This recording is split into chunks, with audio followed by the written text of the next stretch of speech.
Hello, hello, hello! Welcome back. Welcome back, everyone. Welcome to the Sir Purrcast episode 17. I want to say 17. I'm pretty sure it is 17. Anyways.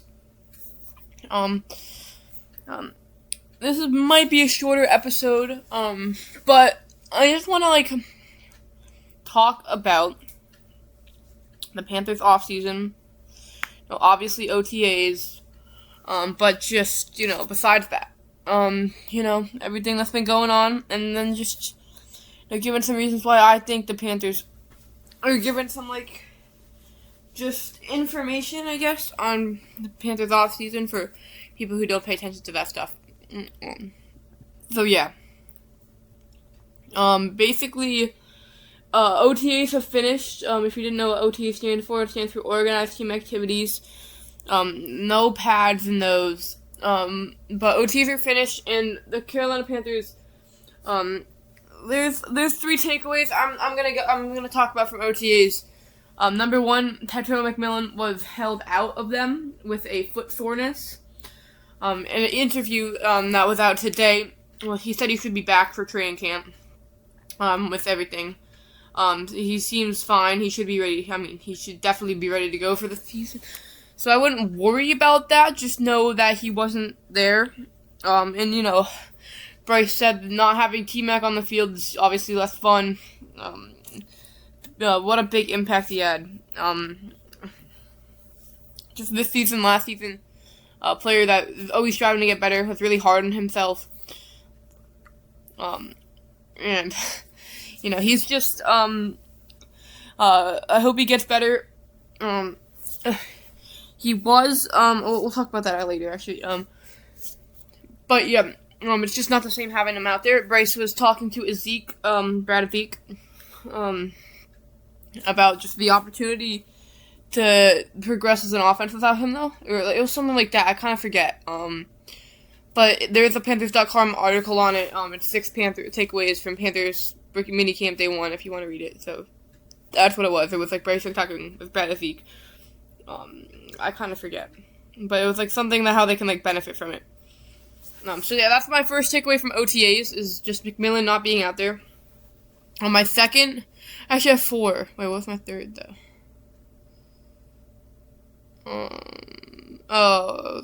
Okay, I think I still have 3.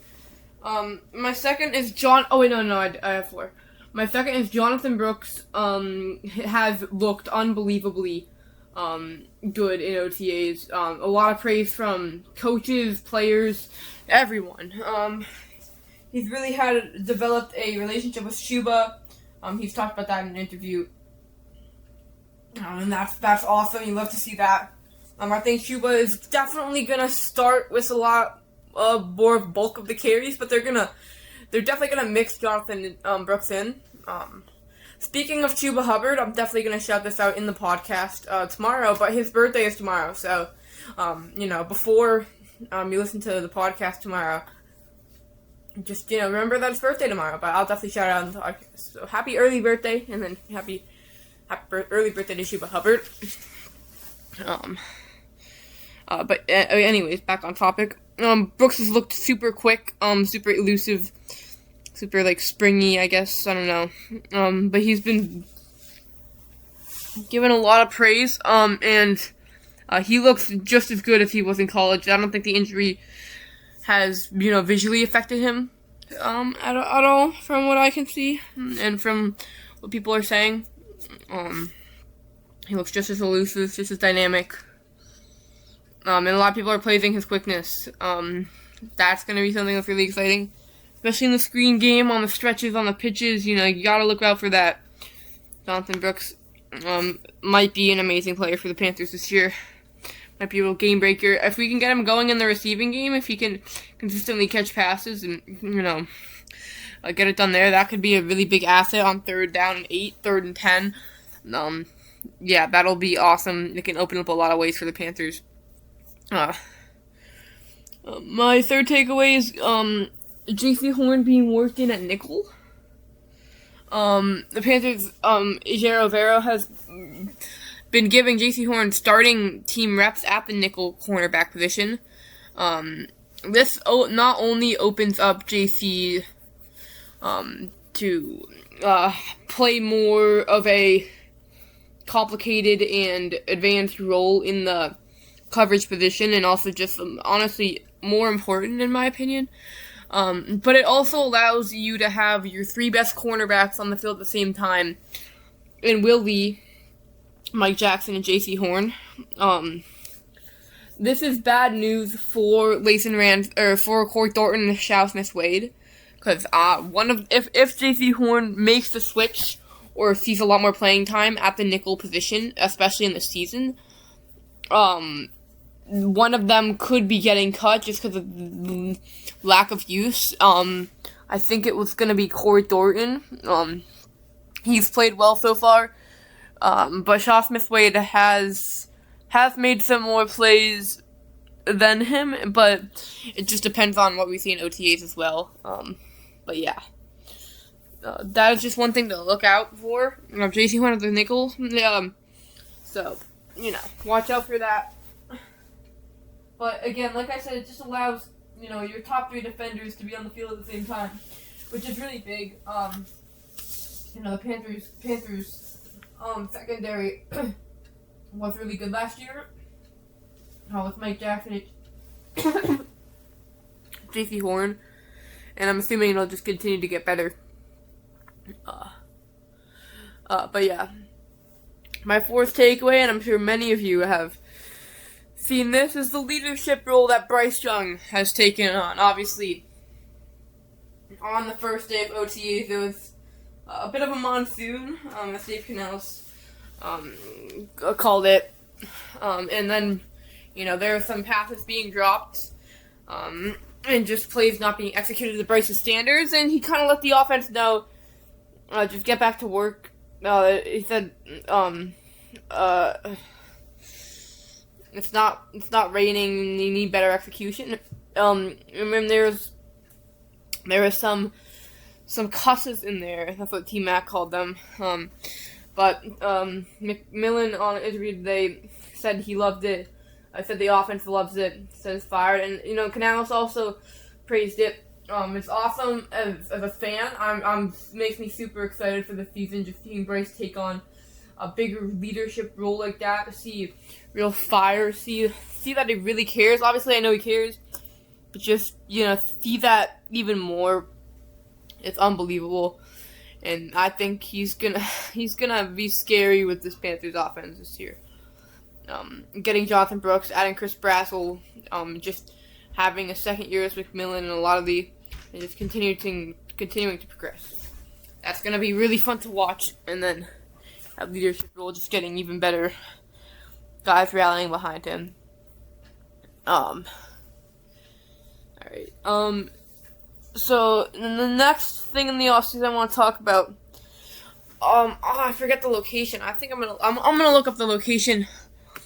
One sec.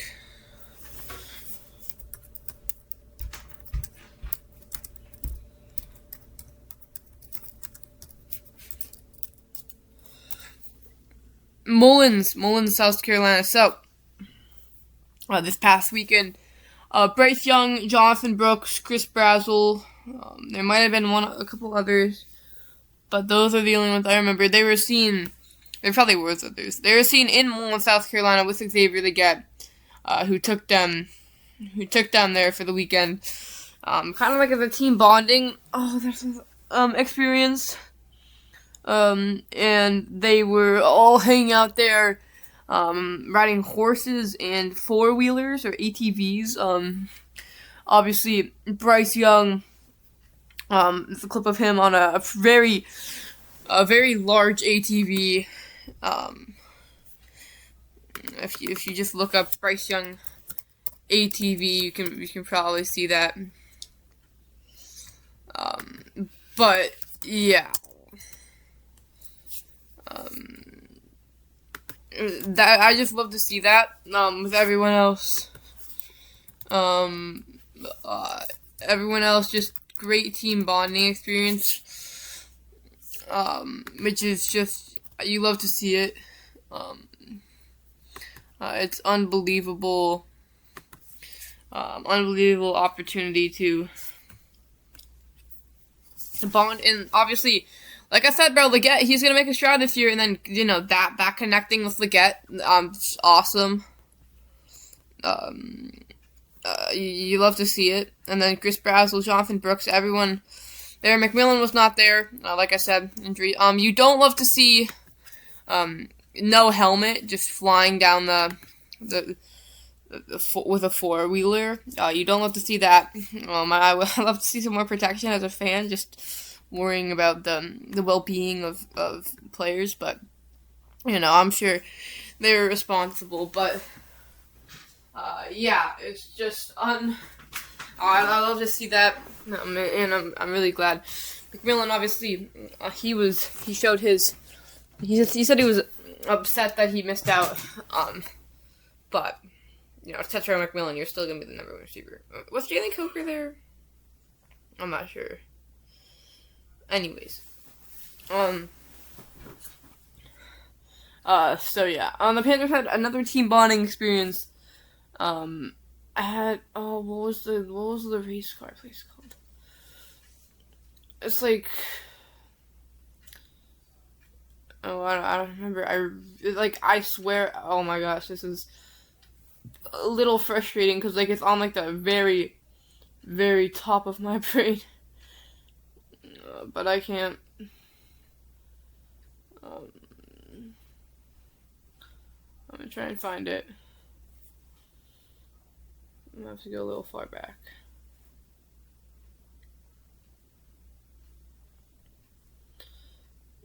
That was 23 days ago? I don't believe. Not far away. Hendricks Motorsports. So yeah, the entire team went down there to Hendricks Motorsports. They have a new facility, I'm pretty sure. And the goal was to experience a winning environment, like a championship winning environment, championship opportunities, as Canales preaches. And that's awesome. Big team bonding experience. They had a pit stop drills where they learned that. I think Sheba Hubbard's team won. That's awesome for him. They went to the weight room, and then Bryce. They had the TikTok or the viral reaction time thing where drop the sticks, and you try and catch them, but you drop them in a random order. They had that, and everyone tried that. Bryce Young obviously got 10 out of 10 because he's the GOAT, and then followed up by David Moore, I believe. So they got back-to-back, which is cool.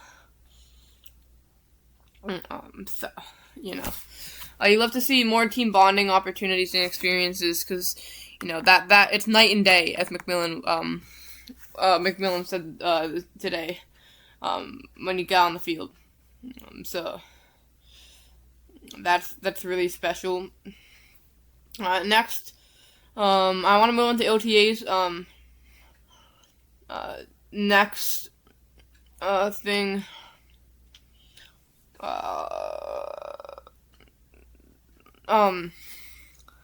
Next thing, I just want to address Dave Canales. He had a cancerous cell in his nose, but it was taken care of, so he beat cancer in a way, kind of, but it wasn't really serious. But that's awesome. I'm really happy he's healthy and safe, and he can continue to coach. That's amazing.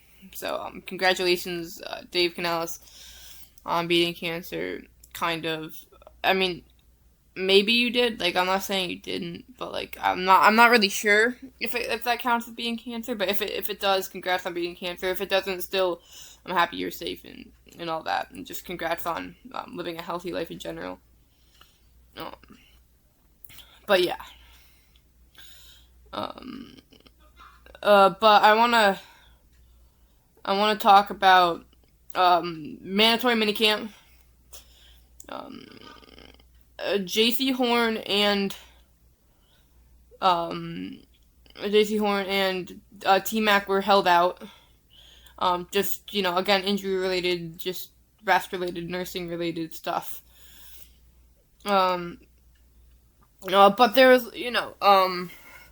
there was some fiery exchanges between Bryce and Jalen Phillips, which was explained in interviews and stuff like that.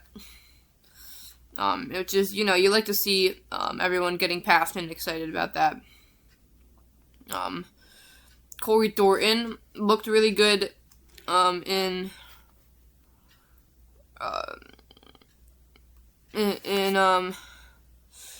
minicamp. So that's amazing to see Corey Thornton. So like I said, that battle it's gonna, if JC Horn does make an impact in the nickel spot, one of them jobs might be in danger. So you want to really pay attention to that. Corey Thornton standing out right now. Shaftman's played somewhat of a big impact on the regular season. I don't even know if I would go as far as to say. I think just a pick six as a fan boosts his impact over the top. But I think Thornton was also really productive, especially towards the end of the year.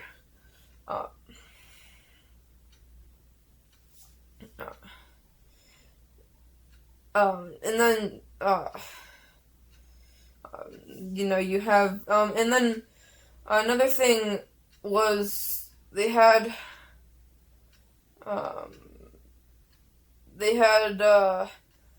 like Scottish soccer players, on the field, with like Ryan Fitzgerald, and other people just like talking about like kicking field goals for like soccer players and stuff. So that was cool, I guess. And then, but yeah. So that's basically just a very, very brief overview, and just highlighting all like the key moments. I definitely missed some. Yeah, I definitely missed some, but that's everything I could remember, and like that's all the key like big things I could remember. Yeah.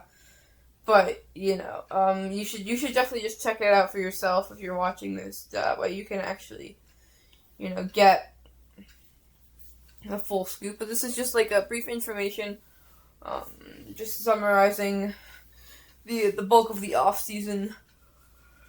Not the bulk, but the start of the camps for the Panthers. But we'll really get a look when training camp rolls around. So that's going to be super exciting. I also wanted to address the Canes. A great win last night. That was super exciting to watch. Turned it off in like after the first period ended because I went to bed.